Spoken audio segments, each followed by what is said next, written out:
निगम के गलियारों में अपनी बेबाकी के लिए इंदौर शहर में बहुचर्चित रहने वाले निगम के एमआईसी मेंबर और वरिष्ठ भाजपा नेता जी हाँ राजेंद्र राठौर हमारे बीच मौजूद हैं। शहर विकास से जुड़ी चर्चाएं करने की कोशिश करेंगे। राजेंद्र भैया, सबसे बड़ा विषय इन दिनों प्रधानमंत्री आवासीय योजना में अनियमितताएं और विकास के नाम पर धोखाधड़ी, कैसे देखते हैं? बीच में मुझे कई खबरें मिली थी, उसके तहत हमने कुछ जांचें भी कराई है। पूर्व में एक अधिकारी थे वहाँ पर जो अपने आप को ये समझते थे कि 25,000 फ्लैट जो बना है वो उन्हीं की ताकत के दम पे बने हैं, पर इतनी अनियमितता भी की थी तो उसको लेके हमने महापौर जी को भी संज्ञान में लाए थे और एमआईसी में भी उसका मामला उठा था। उसके बाद जो तत्कालीन कमिश्नर थे उन्होंने उसको हटाया और दूसरी नियुक्ति करी।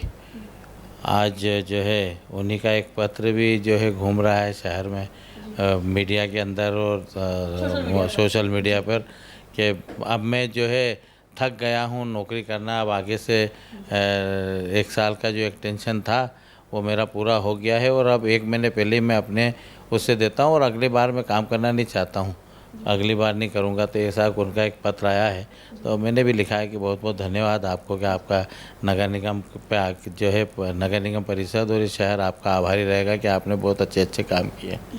राजेंद्र भैया, प्रधानमंत्री आवासीय योजना के तहत बनाए गए आवास तो दिए गए, परंतु व्यवस्थाएं कहीं ना कहीं अभी भी बहुत दूर हैं। लोग पीने के पानी को लेकर के बोला जाए या सफाई व्यवस्थाएं जो रोज़मर्रा की ज़िंदगी में बहुत ज़रूरी होती है, ऐसी दैनिक सुख सुविधाओं के लिए बहुत जद्दोजहद और बहुत संघर्ष कर रहे हैं।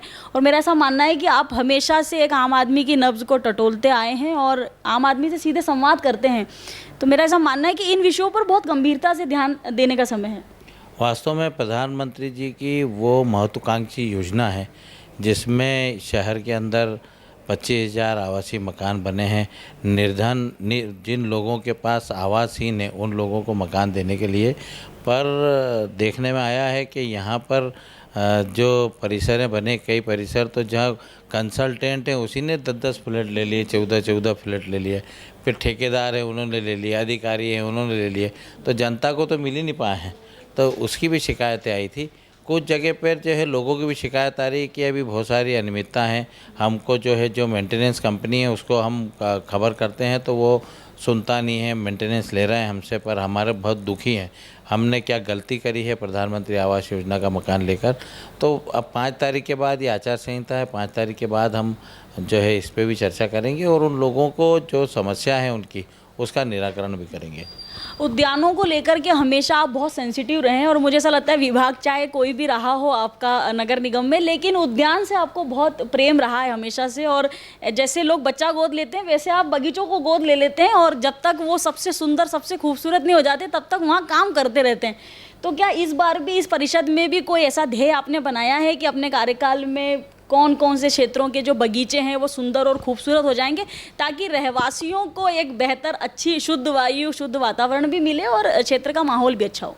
जिस प्रकार 7वीं बार शहर पूरे देश में जो है 7वीं बार नंबर 1 आया है, ऐसे ही हम चाहते हैं कि शहर में उद्यान के माध्यम से भी जो है एक अच्छे उद्यान की श्रृंखला यहाँ पर मिले, अच्छी सड़कें मिले, अच्छे ब्रिज मिले, अच्छा यातायात मिले, अच्छी व्यवस्थाएं मिले। तो उसको लेकर भी हमने जो है क्योंकि अभी ग्रीन सिटी जो है हमारे यहाँ 9.5% के आसपास जो है कोई 21-22% होना चाहिए। तो पिछली बार महापौर जी के नेतृत्व में हमने करीबन 1.5 लाख पौधे जो है शहर में लगाए थे, पर इस बार उस लक्ष्य को बढ़ा रहे हैं और हम चाहते हैं कि ग्रीन एरिया ज़्यादा से ज़्यादा हो और जितने बगीचे अभी हमने बहुत सुंदर बगीचे बनाए, सिटी फॉरेस्ट के नाम से जो है प्रवासी भारतीय इसके अंदर जो है हमने नमो ग्लोबल गार्डन जो नरेंद्र मोदी जी के नाम से नमो ग्लोबल गार्डन का नक्षत्र के सामने हमने उसका उद्घाटन किया था। आज पूरे शहर के अंदर एकमात्र इतना सुंदर गार्डन है वो। उसी तर्ज पे हम चाहते हैं कि शहर के नागरिक और शहर के जनप्रतिनिधि चाहे पार्षद हो, अभी हम एक कार्यक्रम वहाँ रखेंगे, सब पार्षदों को भी बुलाएंगे कि हम चाहते हैं कि इस तरीके के गार्डन हर वार्ड में एक गार्डन विकसित हो जिससे पर्यावरण भी बहुत जो है बढ़ेगा और लोगों को सुंदरता, लोगों को अच्छा भी लगेगा। आप देखोगे कि जब गर्मी 43 आज पहुँची 43 से ऊपर, पर उन बगीचों में जाओगे तो आपको 40 का तापमान मिलेगा ऐसी इतनी गर्मी में, ऐसी स्थिति में। तो ये सब दूर होगा तो इस शहर का भी जो है तापमान भी कम होगा। राजेंद्र भैया, हम जहाँ से देख पाते हैं कि मेयर चाहे कोई भी हो, लेकिन निगम की नब्ज को आप हमेशा से समझते आए हो, और आपकी बहुत अच्छी आदत ये है कि बिना अध्ययन किए कभी भी ना आप मीडिया से रूबरू होते हैं ना अधिकारियों के बीच बताते हैं जब तक कि बात दुरुस्त ना हो जाए। क्या लगता है निगम में क्या नवाचार देखने को मिलेंगे, क्योंकि लगभग 2 साल का कार्यकाल आपका भी पूरा होने वाला है और ऐसे देखा जाए तो 3 वर्ष शेष है, और 3 वर्षों में क्या एक अच्छी भूमिका नगर निगम की निकल कर सामने आएगी, या विकास के कामों को किस प्रकार से गति मिलेगी? आपको बताता हूँ मैं, बड़ी अच्छी है कि इस 3 सालों के अंदर अभी प्रदेश की सरकार और माननीय मुख्यमंत्री जी और देश के यशस्वी प्रधानमंत्री जी ने इस नगर निगम को 500 करोड़ रुपए का एक पैकेज दिया है, और उसमें सड़कों के लिए करीबन 23-24 बड़ी सड़कें, मास्टर प्लान की सड़कें जो है वो हम ले रहे हैं। तो आने वाले 2 साल के अंदर बहुत अच्छा शहर होगा। बहुत सारे यहाँ पर ब्रिजेस का काम चल रहा है, सिंहस्थ का भी जो है वो आने वाला है। तो सिंहस्थ का भी कैलाश विजयवर्गीय जी नगरीय प्रशासन मंत्री बने, उनसे बहुत काफ़ी हमको जो है सहयोग भी मिल रहा है, और उनके क्षेत्र की सड़कों के लिए भी बहुत पैसा मिल रहा है। तो ये शहर आने वाले 2 साल के अंदर, ये ज़रूर है कि आपको सब दूर काम होता हुआ दिखेगा, पर 2 साल बाद दिखेगा कि शहर, इंदौर शहर वास्तव में उन टॉप 10 शहरों में रहेगा इस देश के अंदर, उसमें कि हम 3-4 तीसरे चौथे नंबर की गिनती में रहेंगे। तो ये शहर भी हम इसके इस प्रकार का होना जो है करना चाहते हैं। इस परिषद के अंदर माननीय महापौर जी के नेतृत्व में इस शहर में 9 विधायक हैं, उनके जो है उसमें कि ये शहर अच्छा हो, तो इसलिए हम इसको जो है अभी जैसे ही 5 तारीख होगी उसके बाद इन सब के टेंडर जारी करके और तत्काल जो है काम, यहाँ स्पोर्ट्स कॉम्प्लेक्स भी बहुत अच्छे होने वाले हैं जो बच्चों के और खिलाड़ियों के खेल के लिए भी करने वाले हैं। स्विमिंग पूल के भी जो है वो होने वाले हैं, मतलब इस खेल से संबंधित भी यहाँ पे काफ़ी काम होने वाले हैं। कैलाश जी को चाणक्य चातुर्य माना जाता है कि कैलाश विजयवर्गीय वहाँ से सोचना शुरू करते हैं जहाँ से एक सामान्य आदमी की सोच खत्म हो जाती है। तो क्या ये आर्थिक दरिद्रता जो है कि निगम हमेशा ये बोलता है कि पैसा नहीं है, और ठेकेदारों की जो पेंडिंग अमाउंट रहता है, ये एक ऐसा विषय है राजेंद्र भैया जो साल दर साल केवल कैलेंडर बदलते हैं, मेयर बदलते हैं, कमिश्नर भी बदलते रहते हैं, पर ये व्यवस्थाएं, ये असुविधाएं हमेशा रहती हैं, और ठेकेदार हर वक्त केवल पैसों का रोना रोते रहते हैं। क्या लगता है ऐसा कोई प्लान जिससे राजस्व की वसूली हो ज़्यादा से ज़्यादा नगर निगम को, ताकि काम भी बहुत दुरुस्तता के साथ हो और ठेकेदारों को उनका पेमेंट भी समय पर मिल जाए?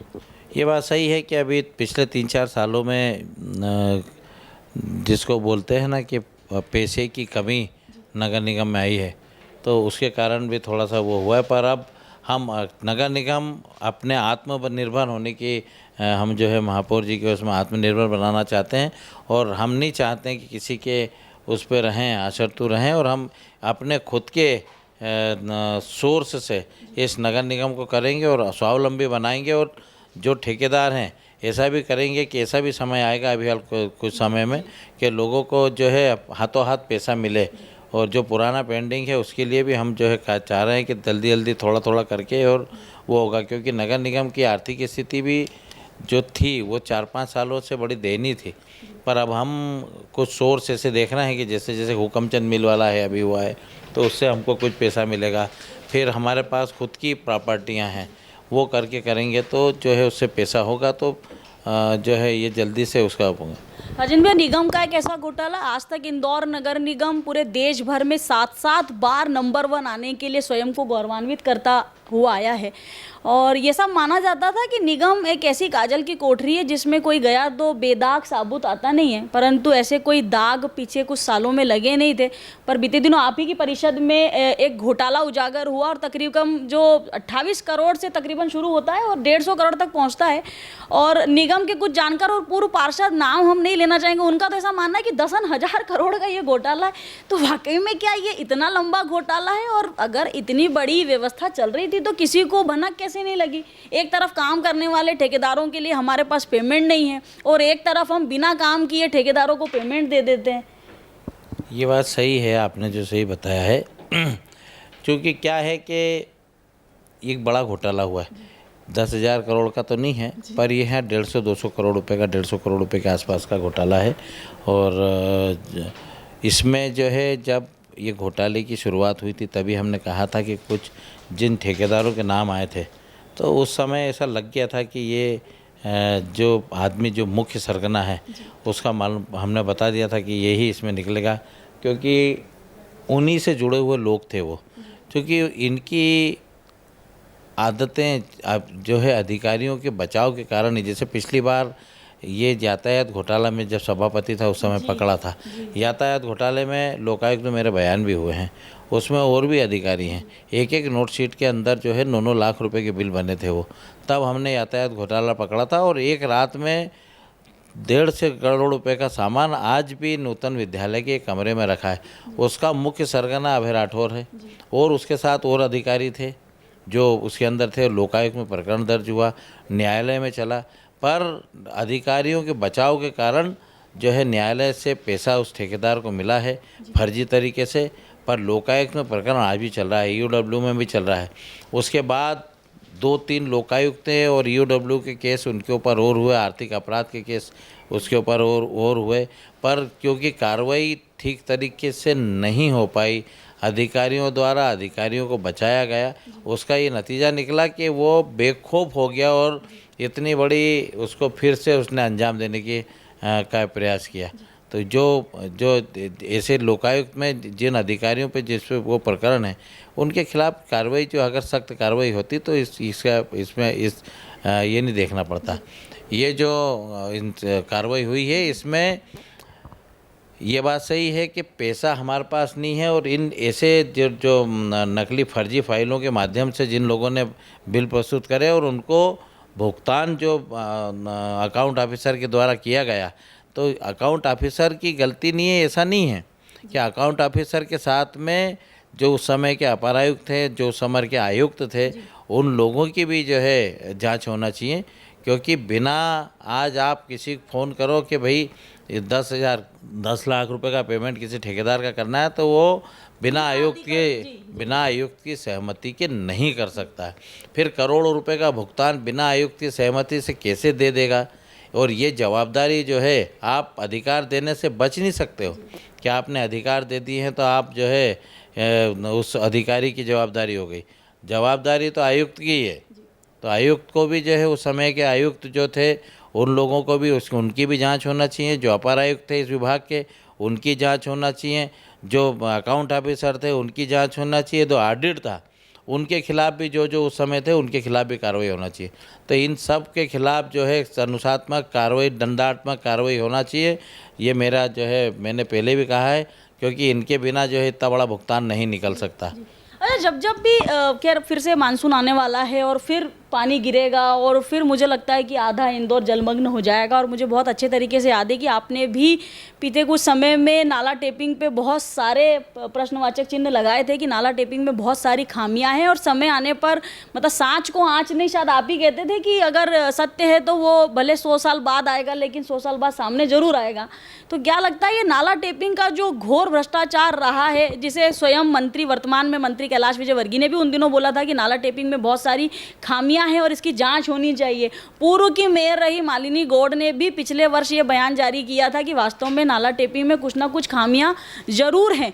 तो क्या लगता है राजेंद्र भैया कि एक घोटाला और उजागर होने को है? नाला टेपिंग की भी फाइल वगैरह खुलेगी या फिर व्यवस्थित हो गई है, चाह के भी आप लोग पता नहीं लगा पाएंगे? नहीं, इसके पहले भी एक घोटाला हुआ था, नागार्जुन जो ड्रेनेज घोटाला था, उस समय की भी जांच चल रही है, उसका भी ईओडब्ल्यू और उसमें चल रहा है प्रकरण, उसका निराकरण नहीं हो पाया। उसके बाद नाला टिपिंग वाला जो है वो भी घोटाला हुआ है, तो उसकी भी जांच जो है वो हो नहीं पाई है। इन सब की जांच होना चाहिए और जो दोषी उनके खिलाफ कार्रवाई होना चाहिए। तो ये जांच का जिम्मा भी जो है जो ईओडब्ल्यू करे, लोकायुक्त करे, इसमें जो जहाँ प्रकरण गया है वो तत्काल जाँच करे और उनके खिलाफ कार्रवाई भी करे। चलिए, तो आम आदमी की गाड़ी कमाई पर डाका डालने वाले भ्रष्ट चोरों को बख्शा नहीं जाएगा और सख्त से सख्त कार्रवाई की जाएगी और तब तक जांच पड़ताल करते रहेंगे जब तक कोई सिरा हमारे हाथ में नहीं आ जाता। कुछ ऐसा ही कहना है निगम के प्रभारी, जी हाँ, राजेंद्र राठौर का। ये बेबाक रवैया कि चाहे कितना भी असत्य आप बोल लो, कितना भी झूठ बोल लो, पर सच छुपने वाला नहीं है। बहरहाल ये थी हमारी राजेंद्र राठौर जी से विशेष चर्चा नए चेहरे के साथ, नई ऊर्जा के साथ फिर होंगे हाजिर। मुझे दे दीजिए इजाज़त और बने रहिए रेड इंडिया 24 के साथ।